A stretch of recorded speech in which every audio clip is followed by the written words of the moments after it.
Turn up the dive, feel the vibe, get ready to ignite. Untold stories in the airways, flying through the night. Experience voices, tales so bold. Streaming live, the truth unfolds. Untold Radio Network, where secrets come alive. New episodes daily, the mysteries thrive. Great guests, super chat, it's a wide variety. Share and subscribe, join the side where truth can't hide. Aliens in the attic, UFOs in the sky. Cryptids lurking, oh my, oh my. Ghosts in the hallway, whispering your name. The paranormal, the unexplained. Become a VIP, get the inside scoop. Unlock the mysteries, be part of the group. Live streaming stories, they're talking to you. Super chats buzzing, join the crew. Untold Radio Network, where secrets come alive. New episodes daily, the mysteries thrive. Great guests, super chat, it's a wild member. Share and subscribe, join the side where truth can hide. So if you've got the guts and you want to explore, tune into the untold, it's what you're looking for. From aliens to ghosts and all that's unseen. Untold Radio Network, where the world's mysteries convene.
Good morning, everyone, and welcome to the Paranormal Spectrum. We are live here today on the Untold Radio Network, so if you guys have any questions or comments as we go along, feel free to throw them in the comments section, and we will get to them as soon as we can.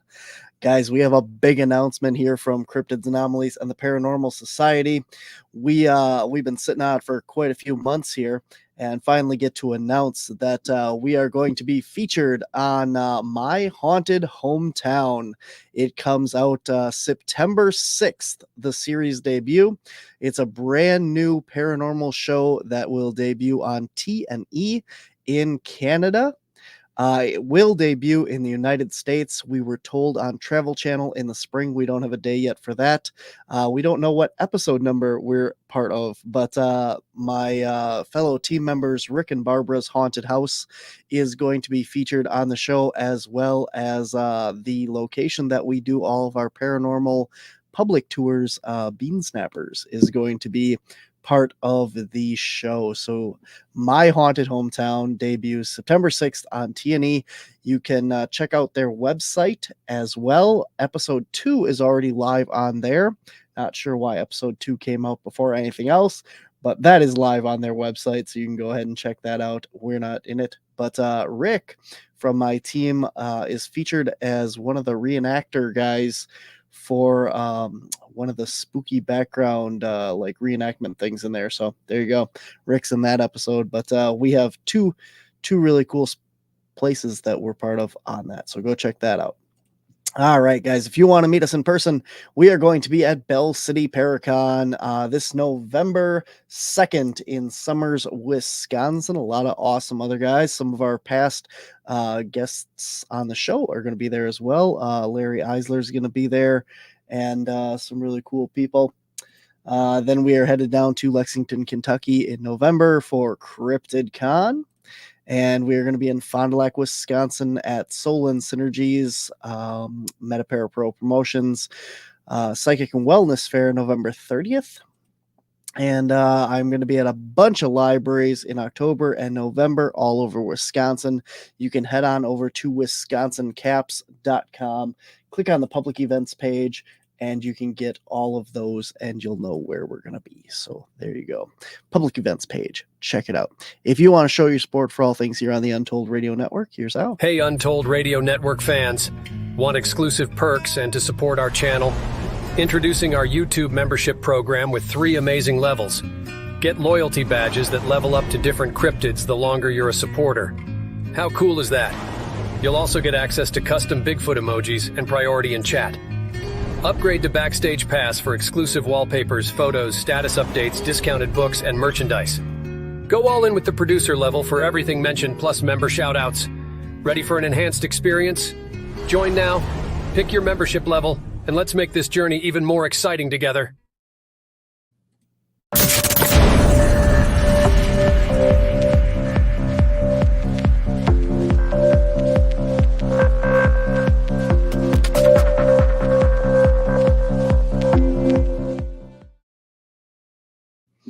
All right, guys. My guest today is Jerred Nelson. He has had a remarkable journey from a seasoned military aviator and US Army Warrant Officer to a leading figure in the investigation and study of unidentified flying objects, UFOs.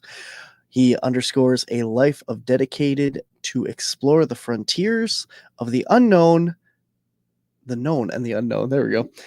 With a solid foundation in aviation science and space studies. Jerred's nearly 4-decade-long career in aviation has seamlessly transitioned into a passionate inquiry into phenomenon that challenge our understanding of the world and beyond. His deep-rooted interest in the mysteries that lie beyond the skies led him to join the Mutual UFO Network, or MUFON, in 2019, where he quickly ascended to the role of Field Investigator, delving into the investigation and documentation of UFO sightings and encounters. His commitment to understanding and providing support to those who have had direct experiences with unidentified aerial phenomenon, UAPs, saw him join MUFON's Experiencer Research Team a year later, offering a compassionate and informed touchstone for abductees or experiencers navigating the complexities of their experiences. In his current role as the Assistant State Director for Minnesota and North Dakota MUFON, and the Director of Northland MUFON, Jerred occupies a pivotal position in the regional and national network of researchers dedicated to the scientific study and understanding of UAPs. Furthermore, as a contributing member of the Scientific Coalition of UAP Studies, SCU, he is at the forefront of the efforts to be a rigorous evidence-based approach to the study of these phenomena, bridging the gap between anecdotal and academia. Jerred's dedication to exploration of the unknown, backed by his extensive experience in aviation and military, positions Northland MUFON as a vital conduit for investigation and understanding UDOs. What's a UDO? And related phenomenon. Through his leadership and expertise, Northland MUFON stands as a testament to the pursuit of knowledge and importance of approaching the mysteries of the universe with an open mind and critical eye. That is a long bio. There we go. Ladies and gentlemen, please welcome to the show, Jerred Nelson. Welcome. Thank you for being here. You bet. Yeah, it is kind of long. I didn't write that, by the way. Oh, okay. Yeah. And I think UDOs, I think that's a typo. I think that's supposed to be UFO. I think so too. Yeah, because MUFON had an extra letter in it there too. I'll have to really? I'll fix that for you. But The So much last, for proofreading. yeah, the last MUFON there I read, I was just like, there's an extra letter in this acronym. So yeah, They must have been tired when they wrote it. no worries. Yeah. Awesome. Well, it's good to have you here, and we can talk all about UDOs all we want. Right on. Well, it's great to be here. Good to see you, Barnaby. It's For good sure. to see you, man. I'm very happy to have you on the show again, and it's just awesome. We're gonna chat all about UFOs and UAPs and what's going on, man. So Right on. we'll start here. What do you think all the stuff that's going on, like with Congress and everything that's happening in the whole field of, the quote unquote disclosure, as everyone likes to call it? That is an interesting question. I'm quite happy with Congress finally admitting that the whole UFO thing is real. Mhm. That really should go a long way to getting rid of some of the stigma that goes along with all this stuff, and hopefully more people will be able to report these things that happen. Now, there's no doubt in my mind that they know a lot more than they're letting everybody know, especially when Grudge takes them to the skiff and they sit and talk where nobody else can hear what the heck's going on. Just it's the amount of stories I'm sure they have are just amazing.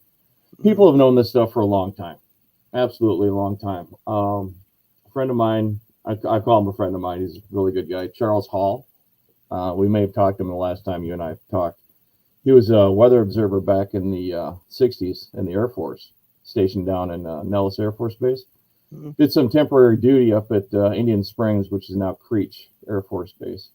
And he'd go out on the ranges just north of there and do the weather observing, so the guys come in doing the bombing runs and everything. Anyhow, while he was up there, there was a race of aliens that actually have a base there. They call them the Tall Whites, It amazes me that everybody is stuck on the UFOs, on the light in the sky, or the flying saucer or whatever, when Mr. Hall has this story of these beings right there. We just got to go there. Now, people need to understand that Creech Air Force Base is probably about 50 miles south of Area 51. I mean, it's right there. I mean, take a look at Google Maps, you'll see where all that stuff's at. But yeah, a race of aliens having a base here on the planet, which everybody, well, I'm not gonna say everybody, but most of us have kind of accepted as truth, and not just one base, but many bases. Yeah, it's all right there. And we're worried about flying saucers, whereas we got these beings right there. Let's talk about that. What's going on there. So pretty interesting stuff. And, like I said, I'm happy that Congress is finally admitting it and trying to, I say trying, we'll see how far that really goes, how much they'll actually tell us, but just glad they're finally getting into it. I think it's so compartmentalized, the whole government, to begin Oh, with. yeah. The left hand doesn't even know what the right hand is doing, and all these guys can stand up there and say, well, I don't know anything about UFOs, we don't have any documentation, and they're 100% right, because they don't know anything about it. Right. And the other hand's over here going, well, I know all about it, but I'm not telling you because you don't have the privilege and the clearance to know what we know. And yep. Yeah, that's just it.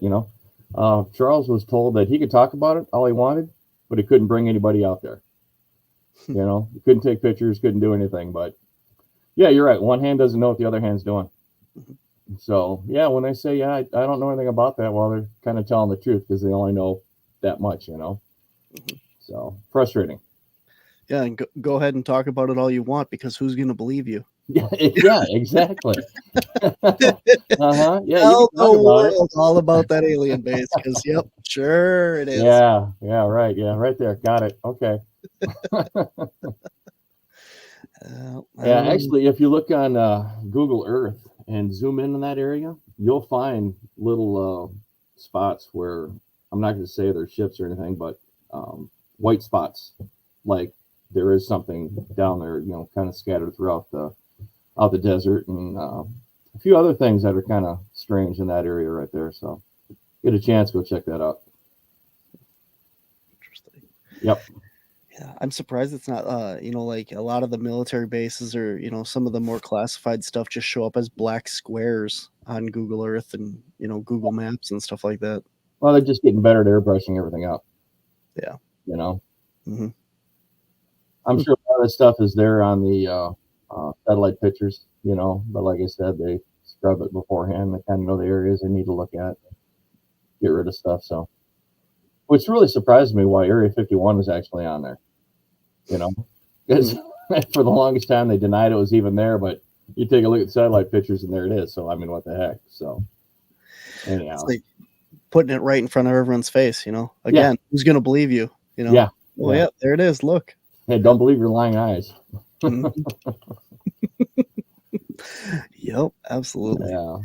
So I hear that so you're the regional director for MUFON in North Dakota and Minnesota. Is that right? Sort of, kind of. Yes. There is it's kind of convoluted, but we'll just say that North Dakota and the northern half of Minnesota, we combined to one chapter, Northland MUFON, northlandmufon.com. Check it out. We just started. It's a brand new chapter. We started getting things together in July of last year. December, we had our first meeting. We've had some really good guests. We had Charles Hall, which was great. We've had Kathleen Martin, who's the niece of Betty and Barney Hill. We've had Earl Gray Anderson, who is the San Diego director for MUFON. And he's got some really great stories. His mom actually worked for Howard Hughes at one point. And the talk he gave was really interesting. That's also on our website. So get an opportunity to check that out. But like I said, we're a brand new chapter. We're kind of getting our stuff together. We meet every month, either the third or the fourth Saturday. We don't really have a day set nailed down for that yet, but the website, we've got all of our guests on there, who's coming up. And like I said, the past ones, the meetings that are on there. And you go there and check it out. And there's meeting links on there. You can join the meetings for free. We don't charge anything for the meetings right now. We love donations because, I mean, let's face it, the world runs on money and we don't have any, but that goes without saying. But no, you can join the meetings for free. So we'd be happy to have you. Absolutely. Very cool. Yeah. For anybody that may not be, I think we're all kind of familiar with what MUFON is, but what is it all that you guys do? I mean, like, obviously you're not just taking sighting reports if you're having meetings and speakers and stuff. What's all going on with MUFON? You betcha. MUFON, the Mutual UFO Network, dedicated to the, oh gosh, now I'm going to draw a blank, aren't I? On the very basic premise of what we do. UDOs, right? Yeah, UDOs, the scientific study of UFOs, UAPs, and the experiencer phenomena for the benefit of mankind. So yes, we take the reports as they come in. We'll take a look at them. We'll investigate them. And then the whole point of that is to get the word out to the public. This is what we're finding. So on MUFON.com, they've got this new thing called the Aquarius Project. And there's several sections of the Aquarius Project. I mean, anything from old newspaper clippings, old reports. They've got MUFON Symposium proceedings on there. All kinds of just really, really good information. There is one section that's open. I believe that's the old reports. So you can go through and you can take a look at all the old reports and stuff. Oh, they got witness sketches too, which is awesome. But if you pay your $50 a year, you get access to everything on there, and the amount of information on there is just absolutely amazing. And as we do these reports go on there, so the public has access to everything. We're not hiding nothing, which is really great, because like I said, that's the cornerstone of what we do, is for the benefit of humanity. Well, you can't benefit humanity if you don't tell anybody what's going on. Mm-hmm. So that's what we do. That's kind of the premise of it. And we look at each case, I don't want to necessarily say with a skeptic's eye, but we try to investigate them as best that we can with the equipment they have and the expertise that we have. I mean, we're all volunteers, but we've got a very diverse pool of expertise on how we do all this stuff. Scientific method, obviously, that's kind of an important one. Of the cases that I have done personally, I don't think I've done 100 cases, but pretty close to that. I'd say probably a solid 80 to 85% I can explain, but there's that 10 to 15% that are just absolutely amazing. And I've had a few of them that have been just, wow, you know, yeah, out of this world. So we had down in, if you guys remember the video from Iraq of the basketball-sized silver sphere, Mm-hmm. was, you know, going across the desert, and they filmed it, kind of followed it on the drone videos. We actually had that happen down by McGregor, Minnesota last year. A gentleman was out walking and saw one of those come across a field. It was probably maybe 50 feet away from him at one point. It just went across the sky, and that was it. It was treetop level, you know, amazing. And then we had another guy back at the end of July near Fargo had videotaped the same thing. He was out riding around with his son. They were looking at houses or whatever, and they saw this object, and they got a great video of it. You should be able to get to it on the website. I won't swear to that. No, on the MUFON website is what I'm talking about. You should be able to get to it. But you know what? You can get to it on our website, northlandmufon.com. If you go look at the insiders page and then look at the past past recordings of our meetings, we talked about it at one of our meetings, and we show the video. So it's pretty amazing video. So get a chance to check that out. But lots of stuff to look at, and lots of sightings out there that happen that just are amazing. And then obviously there are a lot of sightings. Starlink is a big one. You know, that one comes in quite a bit. So lots of things that we can explain without too much of an issue. But there's a few that are pretty crazy. What do you been getting lately? Like, let's look at a timeline of stuff for MUFON and your particular area, or in general, whichever you're more familiar with. You know, you hear about all the different shapes of these things. You know, they always used to be the flying discs, and then there was the triangles and that. Have you noticed a pattern of them evolving? Because you were talking about these silver orbs, and we get a lot of that. You know, for anybody watching Skinwalker Ranch, they seem to have those out there of these balls, these orbs, or whatever they happen to be. And now you're bringing up seeing those too. Are we getting a lot more reports of those and less of the other stuff, or? Well, you know, we get less of the flying saucer type stuff. We get more triangles now. The silver orbs, those are starting to pick up some. Actually, that is the Iraq one. Those two that I just talked about. And then actually I had an experience with one. Actually, it wasn't me, but I was there when it happened, I guess, many years ago. So, I mean, that's 4 that I can think of off the top of my head, and that's just me. You know, so that's been happening quite a bit too. Yeah. So do you think that it's a changing phenomenon, or why do you think that you're getting more of the orb style reports? You know what? And this is purely conjecture. I really have absolutely no idea. But my guess is that there are more people with phones, cameras, video, you know. We have the ability to report this stuff now, not just through MUFON, but through UFORX and NICAP and stuff like that. So people have the ability to talk about this a lot more. And then with the Congress thing, the stigma kind of going away, you know. More people are able to talk about it. There's probably always been more of the orbs, silver balls or whatever, than the actual flying saucers. But, you know, you see a silver ball flying through the air, you're thinking, well, maybe that was a bird, or maybe I was just saying a thing that was not that big of a deal because it's small, you know. Or maybe it was a balloon, because that happens too. Balloons get loose and fly away, and people think those are UFOs, and it's like, no, it's just a balloon. And, you know, we do our best to make sure that that's not the case. And on these other cases, that's exactly what we went to right away was, okay, well, maybe it was a balloon, so let's rule that out. So probably just the ability for people to report more now is why we're kind of seeing all the other stuff. Because you see a flying saucer, that's definitely not what people should be seeing in the sky. Yeah. And at the time, back in the 50s and 60s, you know, that was a stereotypical thing that you would see. So if you saw something like that, you'd say, hey, I must have seen a UFO, you know. Whereas, like I said, if you see the silver orb, you're like, well, maybe that was just a balloon. You don't even think about it. Mm-hmm. So I think that's kind of the reasoning why, or my thought as to why people are not necessarily seeing it, but reporting them more. That would be my thought. Interesting.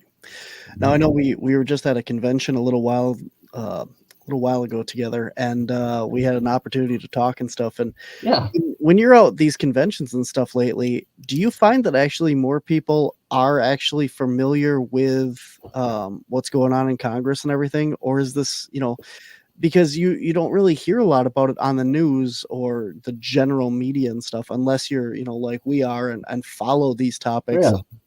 And that stuff. So do you think that there's actually been a more, I don't know, public awakening of this, or is it still just kind of our sector?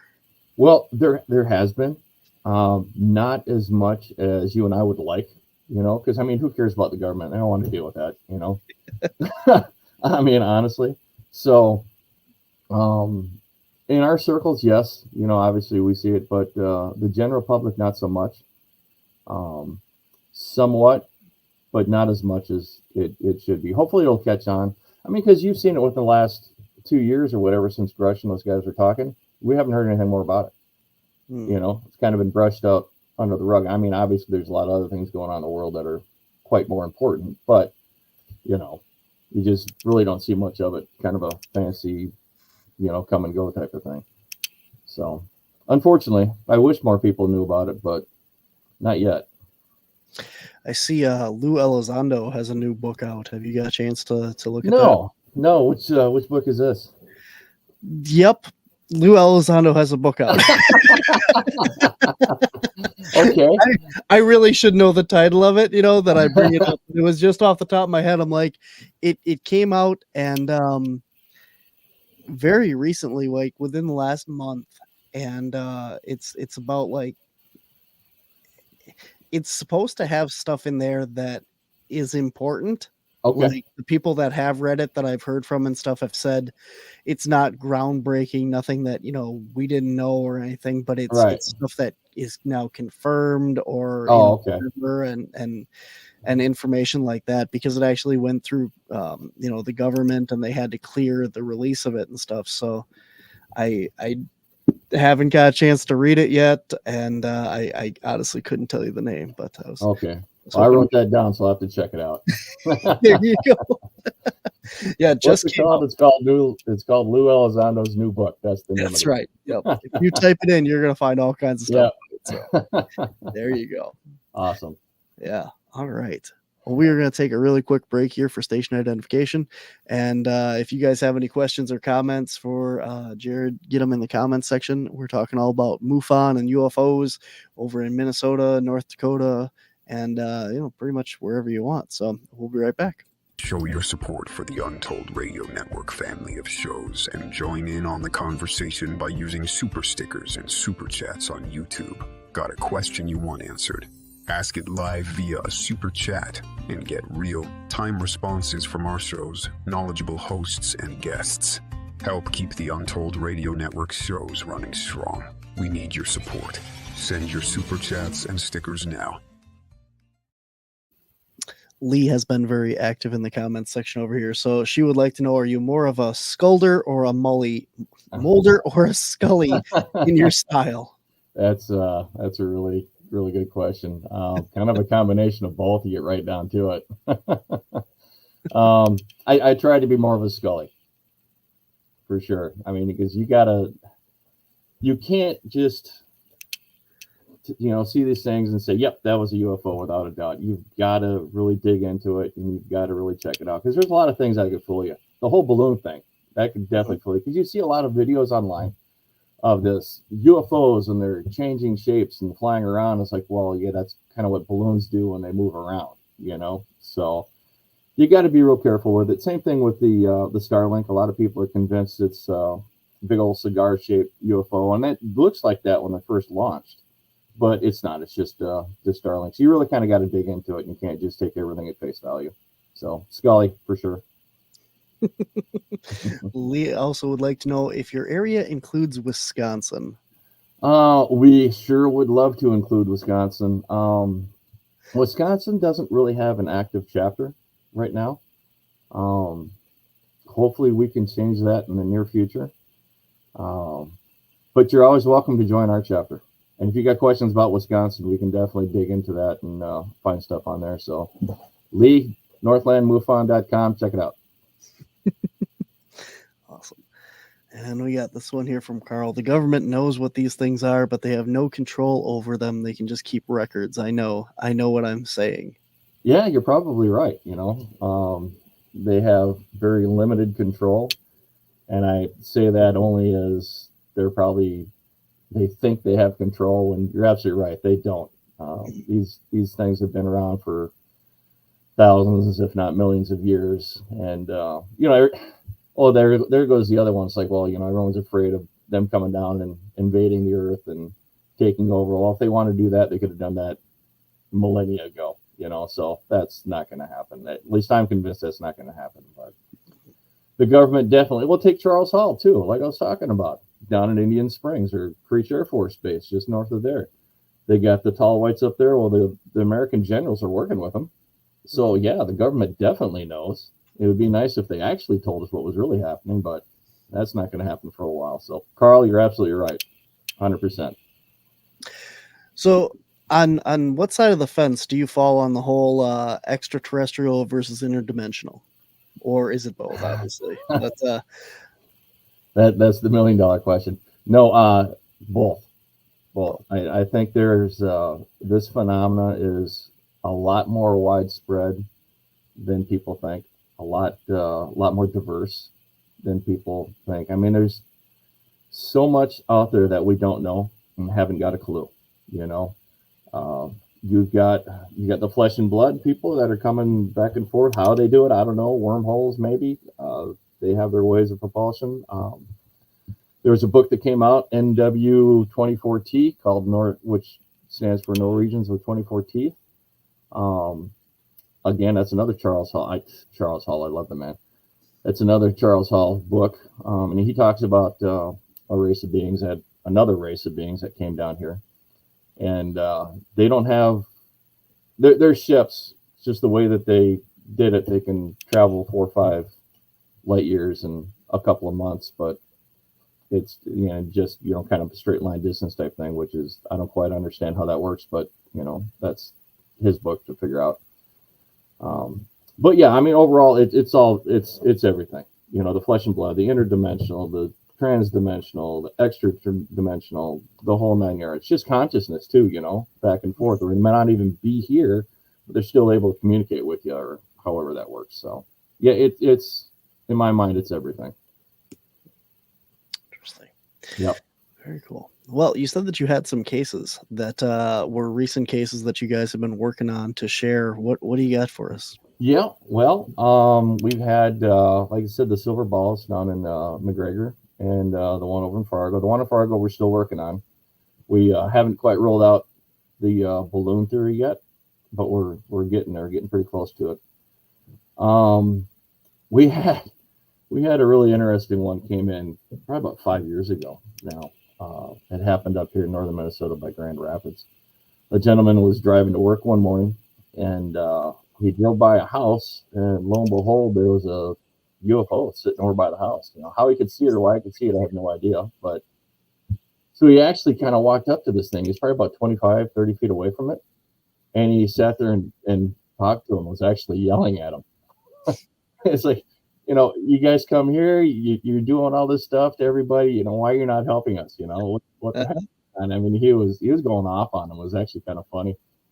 And he said all he could hear was just go away, voice in his head saying, go away. Doesn't concern you, go away. And so finally he did, went away.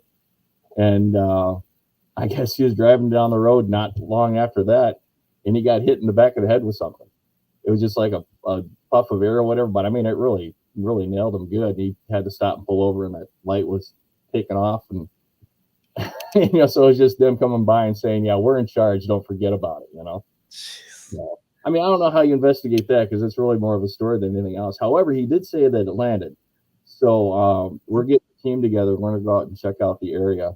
and see if we can find any residual radiation or anything, you know, to prove that there's actually something on the ground. So that's pretty crazy.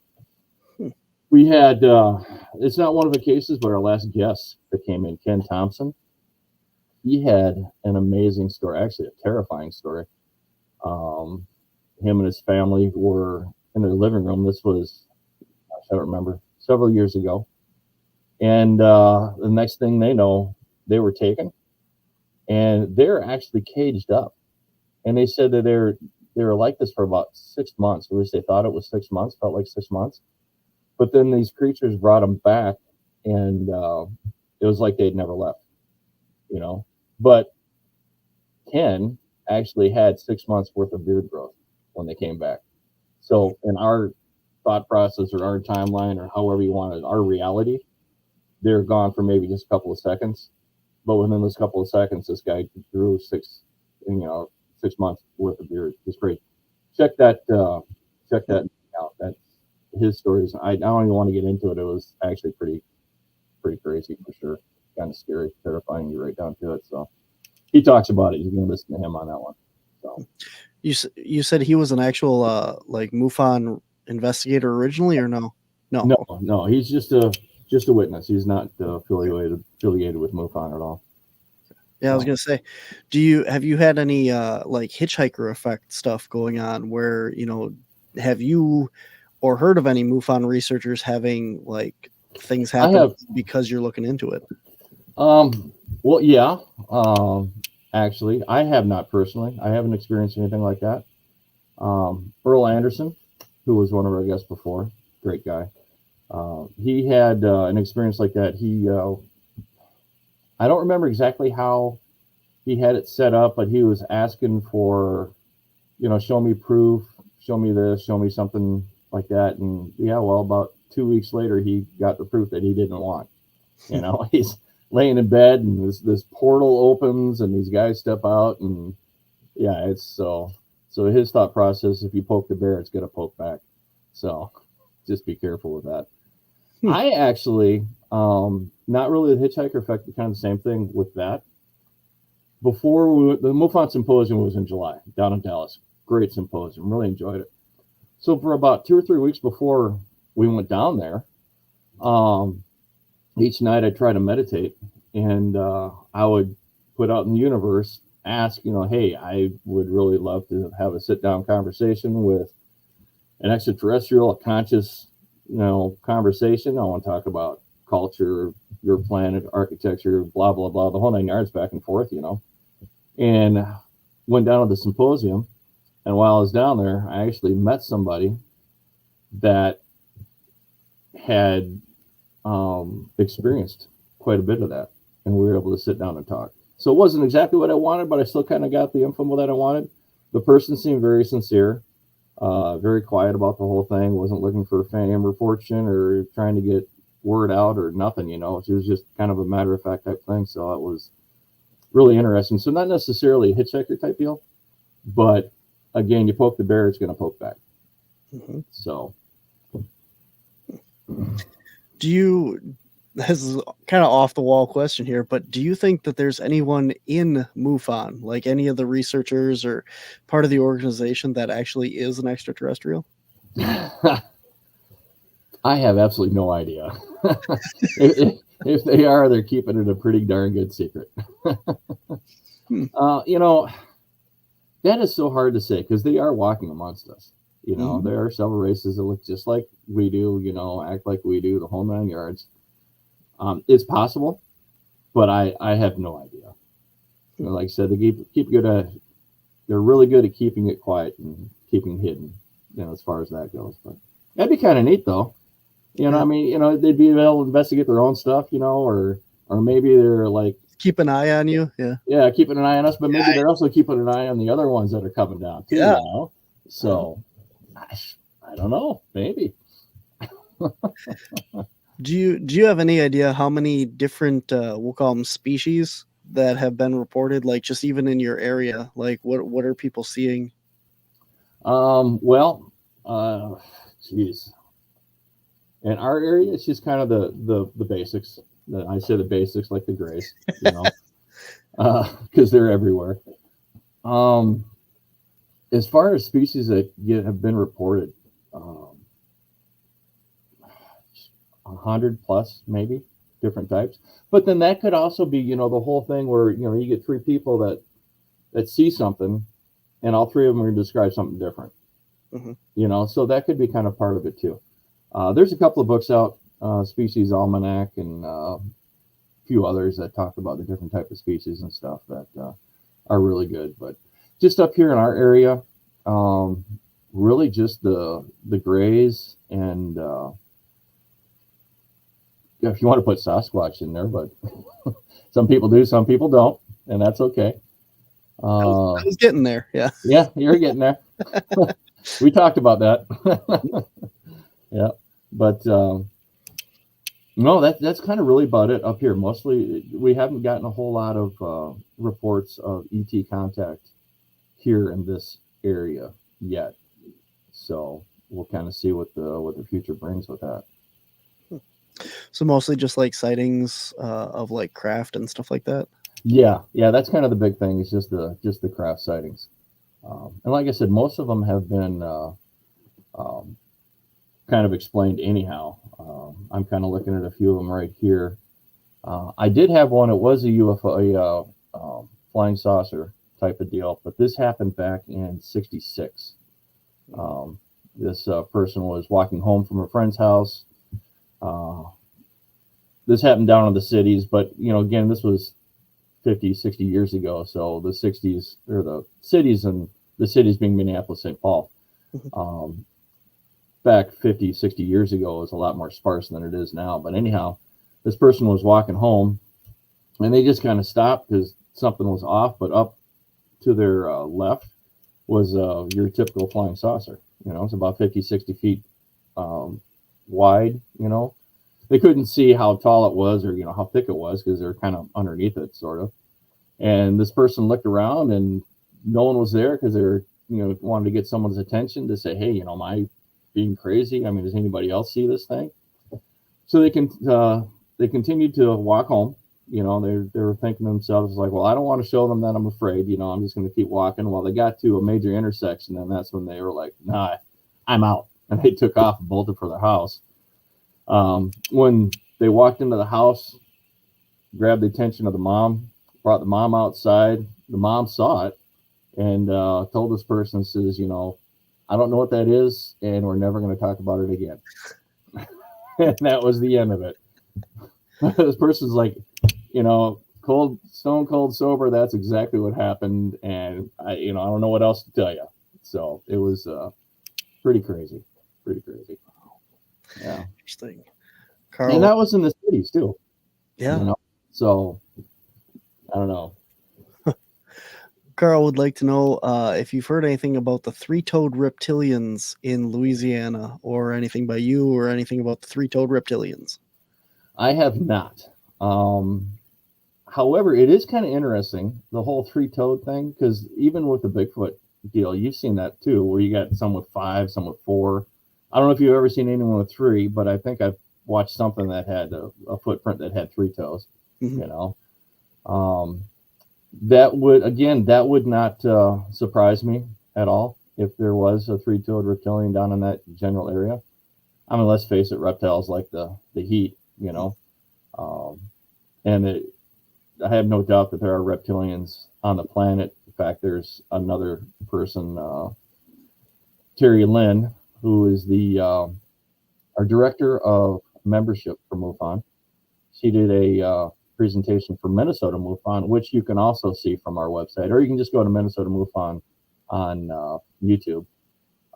And she did a presentation for Minnesota MUFON for us a few years ago, but it's on there. It's pretty good. So pretty interesting stuff for sure. I did throw the link up in the comments section as well, because Lee had asked for it. So it is in the Right on. it's in the show notes as well. If you click it, if you're listening to this after the fact, it's in the show notes, but it is also in the comments section of wherever you're watching live right now. So there you go. Excellent. Awesome. Yeah, interesting. Yeah.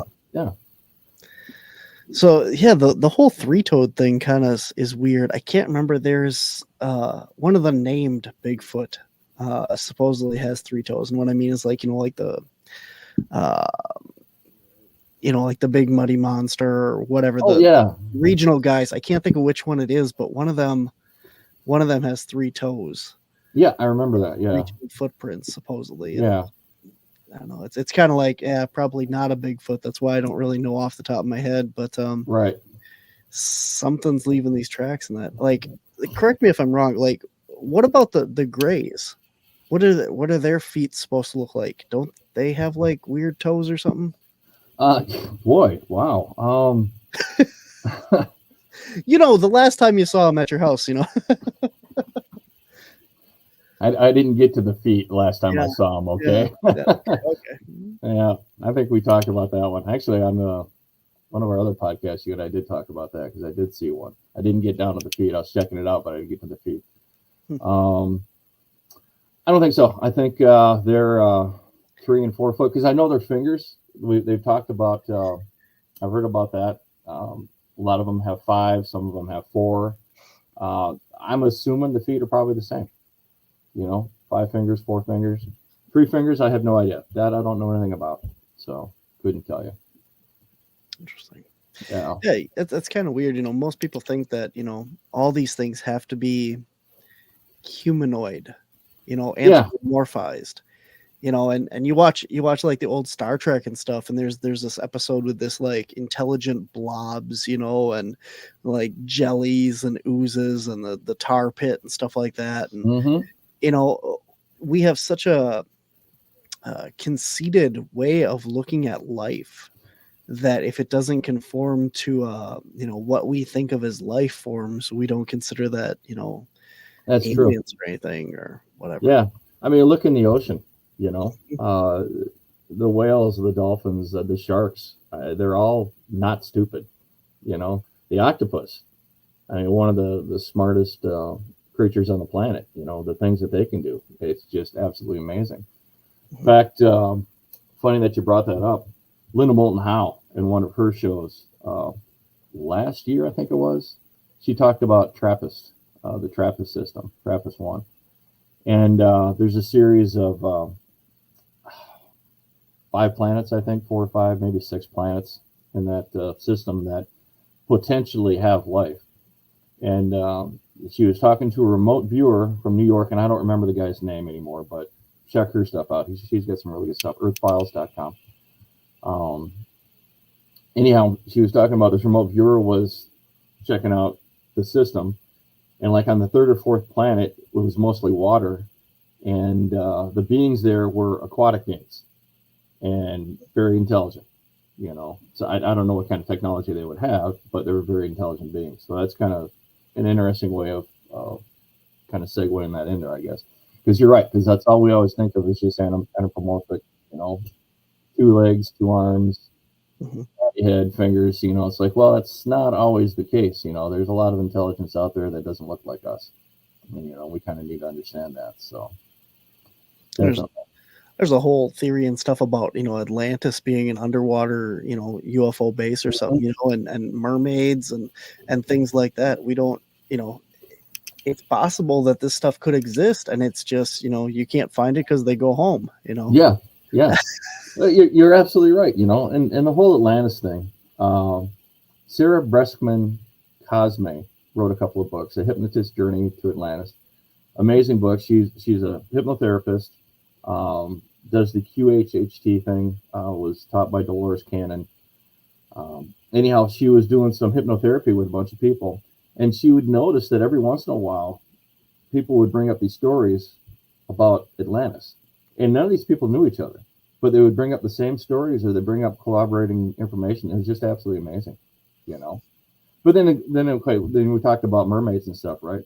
I'm sure you've heard of the Dogons over in Africa, right? There's a Dogon tribe over there. Anyhow, they have information on the Sirius star system, and how there's actually 3 stars there, and you wonder how in the heck did they get this information? Well, they talk about this race of beings that came up out of the water that taught them all this stuff.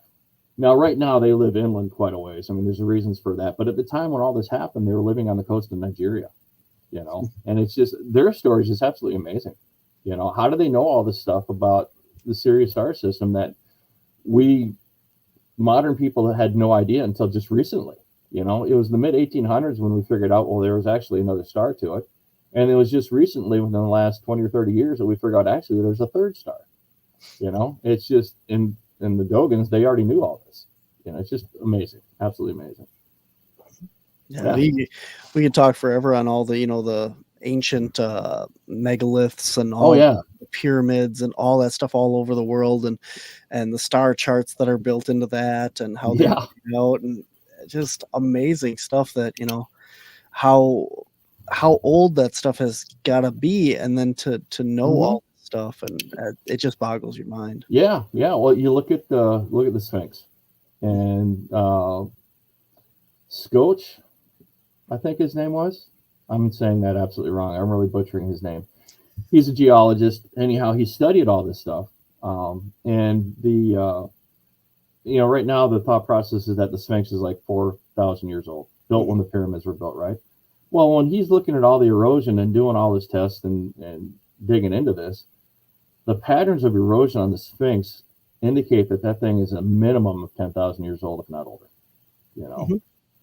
And Sarah Brexman, her book, The Hypnotist's Journey to Atlantis, she actually talks about that. Actually, she has another one called The Hypnotist's Journey to the Sphinx, something like that, similar to that. I got this book around. I got her book around here somewhere. But she talks about the Sphinx and how after Atlantis was destroyed, a lot of them kind of migrated there. You know, I don't want to give away the whole thing because I'd be lying, because I don't remember it that well. You know, I read a book and I forget about it a week later. That's just kind of how we work, I guess. But really interesting info on there. Maybe I can get her to come talk to us one day. That'd be pretty neat. So, absolutely. Yeah. We've journeyed off the topic of this, but just because it's here, it's the Honey Island Swamp Monster is the three-toed guy. I appreciate that. So, yep, that sounds familiar, and he's down in New Orleans. Right on. That would be him, which is probably why the three-toed reptilian would be down there. And well, exactly. Awesome. You don't need that many toes, you know. You're just swimming through the swamp. You get more goo stuck between them that way. Yeah, there you go. Yeah, I don't know. You hear so much about you know, the UFOs and stuff like that, but there's the USOs, you know, the underwater, you know, UFOs that they see going in there. You talked about you had the director from California and San Diego coming out there, and you hear a lot of stuff out there about this base that's off the coast and everything. And what did you have to say about that? Yeah, off the coast of LA, in between LA and Catalina Island. Supposedly there may be a base underwater there. There's a documentary called The Terror in the Sky, which UAPX did, and it's amazing. They found some really cool stuff. They were out there for like 2 or 3 nights, and they had 3 different spots. They had someone on Catalina, they had someone I think in Malibu, and then they had someone that was roaming around if they needed to, and they caught quite a few neat things out there. Some unknowns coming up out of the water, going into the water. One of the big things they caught was this anomaly in the sky that could very possibly have been a wormhole opening up, closing, maybe. I don't know. I recommend people check that documentary out. It's pretty neat. But yeah, there's a lot of stuff with that. Columbus has been said to have seen a USO as he got closer to the Caribbean. When he initially came over, there was some light under the water. I think it had followed him for a little while or something, then it came up and took off, and they hadn't made it to land yet. So there's a lot of stuff out there about USOs. You know, even the Navy has clocked stuff under the water going 100+ knots. We don't have anything that can do that. I think our fastest subs are like maybe 45, 50 knots at the most. I don't know exactly sure, but I think that's kind of what it is. And you get something underneath there that can do that without cavitating, you know, without getting torn apart. I mean, they definitely have to have something surrounding that ship that allows it to move through all this medium. They can go from the water to the air to the space. No big deal, you know. They come up out of the water. They're not making a big, huge splash. You know, there's obviously some displacement stuff going on. It's just absolutely fascinating. Yeah. That's what I was going to say, that they don't, you know, we talk about them going in and out of the water, but they don't make ripples or waves or anything. They just kind of merge right down into it. Yeah. Like it's not even there. Like it's no big deal, you know, doesn't even slow them down. It's amazing. Oh, that's weird. I don't know. I read a book by Robert Schroeder, and it was really good. Talks about the propulsion stuff, and it's everything I know about string theory I learned from that book, and that guy. He was absolutely amazing. I'd love to get him on the phone, but he's an older gentleman, and you'd probably have to write him a letter at this point. I've never seen any online presence for him. So yeah. Well, that happens. Yeah. Some days I think that's the way to go. But yeah. Well, before all this, it was the way to go. It was pretty good. It was a really good, really interesting book about that and stuff, and just talking about the way that they move through the bulk, you know, kind of like a slingshot effect. They suck back out and then slingshot wherever they're going to go. And Yep, there was another book that I read. And I can't remember the name of it, UFOs and Science or something like that. Anyhow, it talked about UFOs coming in and out of water, you know, and just kind of how sometimes you're going to see some water displacement, not a whole lot, but sometimes you'll see some, and the shapes are almost the same each time, which is really crazy. But then again, the guys off of, I think this was Fravor, Colonel, well, he's Colonel now, he's retired, but I think he was a captain at the time. They said and he wasn't the Tic Tac, he had some other, maybe he was the Go Fast guy or something. But anyhow, they had noticed when this craft or whatever went down closer to the water that there was some displacement or some roiling or bubbling of the water near that area. So you know, maybe that has something to do with it too. I don't know, but 9 times out of 10, just like what you just said, the ones that I've heard are there's no water displacement at all. You know, just in and out, no big deal. They kind of got free will to do whatever the heck they want. So. You would think, you know, there'd have to be some sort of displacement, because, you know, if you look at the old the bathtub thing, you know, where you found the mass and stuff, the whole story of how that was discovered, of geometry and all that, you know, if something goes into the water, it has to displace whatever amount it takes up. Now, it might not have the ripples or anything to splash or something, but it's gonna have to displace something. You know? Well, maybe water displacement was the wrong term that we're using. You know, maybe it does displace that water, but the way that it's able to do it, there's no friction. Yeah, because the friction is really the problem. Yep. You know? So obviously, it must have a way to be able to defeat that. So who knows? When you go out on these cases and stuff like that, you know, the whole the Skinwalker Ranch thing of looking for the certain hertz frequency and stuff like that, do you have any technology that you bring out to try and look for any kind of signals or anything like that? I've got a couple apps on my phone. I'll look at background radiation, depending upon how recent things were. You know, I do get a tri-field meter, but the tri-field meter really is only, for the most part, good when things are happening. You know, the background radiation detector stuff, or the radiation detector thing, that actually works pretty good, because that stuff will hang out for a while. Case in point, the silver ball that we saw up in Fargo. My co-director for Northland, Anna Scott, she went out and did a site survey of the area with a witness, and where this object had gone across the road, the background radiation was higher, or the radiation was higher than the background. You know, so you know there was probably something there, but for the most part, just kind of the radiation detection. Other than that, you know, you're just kind of gathering samples and sending them off to the lab, you know. So I wish I could say there's more to it than that, and there is, but it all depends upon what happened or what you're looking at, you know. I mean, I had one case where there was a handprint left on a mirror, you know. Of course, I didn't actually get out there until they'd already cleaned up the mirror, which was disappointing, because I could have maybe gotten DNA off of it, you know. Mm-hmm. But I guess what had happened is that it happened to them. They took the pictures. They tried to find someone to come out and check it out, but didn't know about MUFON. And then by the time they did know about it, they had already cleaned up the mirror. You know, so then when I got the case, it was already clean, so there was nothing out there. But I did, you know, go out there with UV detector and see if anything was like that. So there's another piece, the UV detector. That'll actually work pretty good. So like we tell people if they've been abducted or think they've been abducted, is whatever clothes that they're wearing, put them in a brown paper bag, put them in the closet. And then about a week later, you can get a UV light out and you can check it out. I don't know the exact science on that, but we just know that that does work for whatever reason. So is there a reason it's a week later, or can you do it right away, or what is? You know, you could probably do it right away. The week later, I'm not 100% sure on why that is, you know, but yeah, you can probably just check it out right away. And actually, that is something that you do want to do with your body if you think you've been abducted, is get that UV light out, check yourself out before you take a shower to see if there's anything on you, you know. So that's kind of another technique you can also think about. That's interesting. Yep. So see, UV light is the top end of the spectrum there.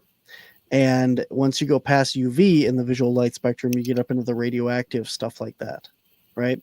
So UV is a very, very low version of the radioactive end of that spectrum. Right. Yes. UV is more like in the blues. Right. Yeah. So now I don't think UV is radioactive by any means. No, not at all. That, you know, you're talking about taking out a radiation detector out in the field and looking for that kind of stuff. And you hear, well, let me ask you, how many stories have you gotten where people have actually gotten like radiation poisoning or any kind of radiation ill effects from encountering any of this stuff? I haven't. However, there was a case down in Texas back in the 70s, the Cash Landrum case, where a mom, her child, and her mom were out driving one night coming home from someplace, and a diamond-shaped UFO came and was kind of over there, not necessarily over, it was over the road in front of them, and I guess they got a little bit too close to it. And a few days later, they started suffering from some very serious radiation burns. There is also another case up in Canada. I want to say it's the French Lake. I don't remember exactly the name of the place, but anyhow, this guy was out in the woods. He was kind of an amateur geologist, enjoyed that type of stuff, and he was kind of gathering out some rocks. A UFO came down, landed not too far away. He was actually able to walk up to it. It was unmanned or unpersoned, unaliened, whatever you want to call it. But he was able to check it out. He actually drew a picture of it. But he was standing next to this grate that had a bunch of holes in it. And just before it took off, it like puffed out some exhaust or something on him. It actually burned his shirt, burned these circles onto his body. And he suffered from some fairly serious radiation burns too. Actually ended up going to the Mayo several times. So yeah, it's those things, you don't want to get too close to them just because we don't understand them. There is some radiation problems that go along with it. So that, like I said, the radiation detector is kind of our friend with all that stuff. Mm-hmm. So if you see one, draw a picture of it while you're looking at it, or take a picture of it, or something, but don't get too close if you don't have to. The gentleman that you said was yelling at the one that had landed, did he have any radiation effects? I have not heard. He has not told me of any radiation effects around. I didn't think about that when I was talking to him, because his story at the time was just, wow. You know what I mean? Yeah. So, yeah, that's something I'm going to have to talk to him about, because I got to get with him anyhow about going out there and doing a site survey there. So. I wonder how many people that, like him, may have had like some sort of like radiation rash or something like that, but don't know that it's tied to that, and wouldn't go to report it or anything. Oh, I have this weird rash or these like bumps or something, and you know. Yeah, eventually they just heal themselves and go away, you know, because it was just kind of a mild radiation, like a sunburn, you know, just kind of a mild burn. So yeah, it's possible. There's probably a lot of people like that, you know, maybe those that have gotten close to a UFO anyhow. Right. So, sure. Interesting. I wonder if I wonder if that has anything to do with some of the people that the contactees or abductees that have had, some of the physical effects, if that's partially radiation as well. That could be, but my experience with investigating all these that I've talked to and helping with other experiencers is that the ETs tend to take fairly good care of you, and I say that, I mean, yes, there's been some incidents like Ken's experience. It's like I said, it's just absolutely horrific, but most experiences when ET and they're doing whatever the heck they want with you, because they're going to treat you like a lab rat, because we treat rabbits and rats and everything else like that, so they're gonna do what they want, but 99% of the time you forget, and they make you forget. Well, maybe that's them on the nice side saying, hey, you don't need to remember any of this stuff because it'll mess you up. So you say they're mean, you can say they're nice, just think about how we treat animals, and that's kind of how they see us for the most part. So that's something to think about. Definitely. They talk about the abducting of cattle and all that stuff. Oh, and, yeah. Like we do that too. Like think about that when we go out and put trackers and stuff on endangered species or any kind of migrational patterns and stuff. We go out there, we abduct an animal out of a herd. They all think, where the heck did my friend go? And then all of a sudden he comes back and he's got this thing implanted in his ear, and it's the same thing. And we're going, well, I don't know why aliens do that, or well, we do it too. Yeah, we do, and they implant trackers in us too. So yeah, you're absolutely right. Yeah, it's just they learned it from us. Yep, or we learned it from them. There you go. Yep. Yeah. Oh wow, absolutely amazing. So we're about at the end of the show here. If anybody has any final questions, get them in there for Jerred, and we'll get them in before we sign off here. But I know that you do also some other stuff beyond just taking sighting reports. Like you said in the bio, you do like working with the witnesses and the contactees and stuff. You want to touch on a little bit about that side of MUFON and how you help people out that have had these things? Yeah, absolutely. MUFON's got a really great thing in place there. If you think you've been abducted, or if you've had an experience that you just can't wrap your head around, or if you just had an experience and you want to share, which would be great because we can kind of add it to the whole storyline here. We will get in touch with you, or you fill out the forms on MUFON.com, report a sighting or report an abduction, whatever the case might be. Fill out that paperwork, and then we will get in touch with you, someone from the Experiencer Resource Team, which is someone that is non-judgmental. We'll listen to what you got to say. We got support groups available to help you out if you need that. We're here for you if you just want to just talk with somebody about it. And we'll take care of you as best as we can. Because I mean, let's face it, you have something like that happen to you, it blows your mind. It just changes your whole world. I mean, now I had an experience back in the 90s that I told you about, and at the time it was not that big of a deal to me. No big deal at all. I was like, well, it was weird, but it didn't scare me. It didn't change my world because I kind of believed this stuff anyhow.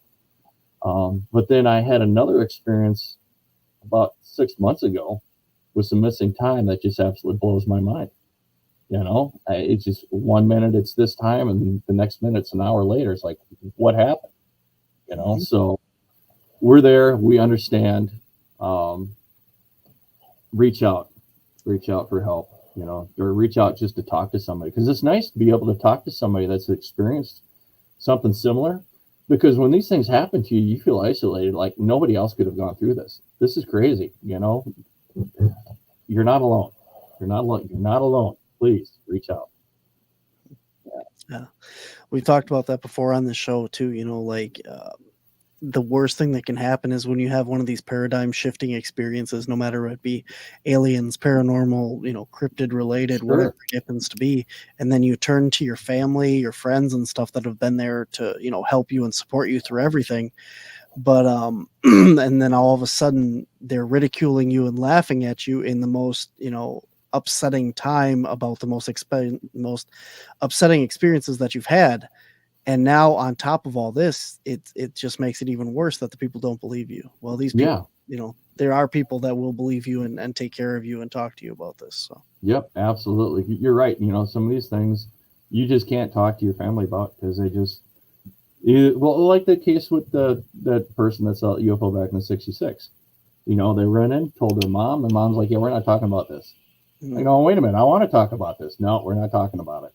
Well, mental health here. We need to talk about some things. Mm-hmm. So we're there for you. Absolutely. Yep. We have one last question. Lee's always got to be my last question over here. She says when they bring you back, they don't know how to dress you and they put your clothes on wrong. And then she says, after your missing time, were your clothes on correctly? My clothes are on correctly, but you know what, Lee? That is one question that we ask people, Is it? Oh, yeah. You would be surprised. Lee's absolutely 100% correct. They don't know how to they don't know what these are. These are human clothes. They don't know how they work. There are people that have come back wearing other people's clothes. There are people that have come back that have been, their clothes are backwards, There have been people that come back that weren't put back where they were. They're put back outside someplace. Mm-hmm. Yeah, it's sure. Yeah, all over the place. It's just absolutely amazing, So my clothes were on correctly. Yes, it was the missing time thing was just bizarre. So weird. Anyhow. Awesome. Yeah. All right. Well, as I said, your link is in the show notes and in the comments section. But for anybody just listening to this, where can people find you? Where can they submit a sighting report? How can they get a hold of you if they need to? Yep. Well, northlandmufon.com is the perfect place to get a hold of me. You can get on there and there's a comment section down at the bottom. northlandmufoninfo@gmail or Minnesota MUFON Jer at Yahoo. You can get a hold of me. If you want to report a sighting, go to MUFON.com, MUFON.com, and you'll see a couple of buttons, report a sighting or report a UFO and report an abduction. So if you're going to report, go to MUFON.com. That's the perfect place to do that. Someone will get in contact with you within 2 or 3 days. At least that's the rule. That's what's supposed to happen. So, and I'm really good about it. I get a hold of you right away. So definitely. But northlandmufon.com, if you want to get a hold of me, that's a good place to go. Awesome. Do you have any events coming up? Are you going to be speaking anywhere or at any conferences or any big events for the Northland MUFON coming up? Well, no, we're not. I don't have anything scheduled yet. We're going to try to get some stuff next year. We did Bigfoot Days in Reamer back in July. That was a lot of fun. We're going to do it again next year, so look for that. Our monthly meetings, either the third or fourth Saturday of every month, and northlandmufon.com is, I keep harping on that, but that's where you get the info on that. Actually, myself and my co-director are being filmed as part of a documentary on Outer Edge TV. I don't know what the name of the documentary is, but I'll let you know, and you can let your fans know later on. And of course, that'll also be on our website at some point. I've already done my part. She's going to be doing her part on Friday up in Warren at the Val Johnson case. That's the police officer where his car was hit by a UFO back in the 70s. So they're going to be up there filming that and talking about it. So it'll be really interesting, really fun. But we don't have anything set in stone just yet, other than Reamer for next year. So very cool. Very cool. Yep. All right, man. Well, you keep in touch, and if you got any big events or anything, or let me know, and we'll have you back on. If you got any cool cases else to talk about, we'd love to talk more. It's been a great show, man. You got it, man. I really enjoyed it. Thanks a lot, Barnaby. Awesome. You take care. Yep. Bye. Oh, Lee has a question for me. No, there is no word. We shot a Bigfoot documentary this summer for Wisconsin Public Television, PBS, and I do not know anything about that. But Lee, if you did not hear at the beginning of the show, September 6th, My Haunted Hometown comes out on TNE. I'm losing my voice. TNE And myself and the Caps team, Rick and Barbara, are going to be part of this show. And you can go check that out. It is on TNE, but you can watch it on the TNE website. They have episode 2 up already, but this is a brand new show coming out. It's all about paranormal activity in different cities around the country. So we're super excited to go check that out. Yep, Rick and Barbara's house is on there. And also our Bean Snappers location is on there. So they've filmed 2. I don't know if they're the same episode or if they're different episodes, but we'll let you know as soon as it comes out. It starts September 6th on TNE. Coming up next week here on the Paranormal Spectrum, Thursday at 10 a.m. on the Untold Radio Network, Dr. Stone and Ron Mayer are going to be back on the show talking about a new documentary on near-death experiences, NDEs. Really cool. Looking forward to talking to them about that. And then, guys, coming up on Monday is a pre-recorded show with Dave McCullen. He is from New York, the Bronx area. And he is going to be talking all about Bigfoot in New York, in Bronx, and that area. So that's coming up on Monsters on the Edge. So until next time, guys, remember, we are all part of the paranormal spectrum. So until next time, guys, take care, be safe. I'll see you next week. You seem to know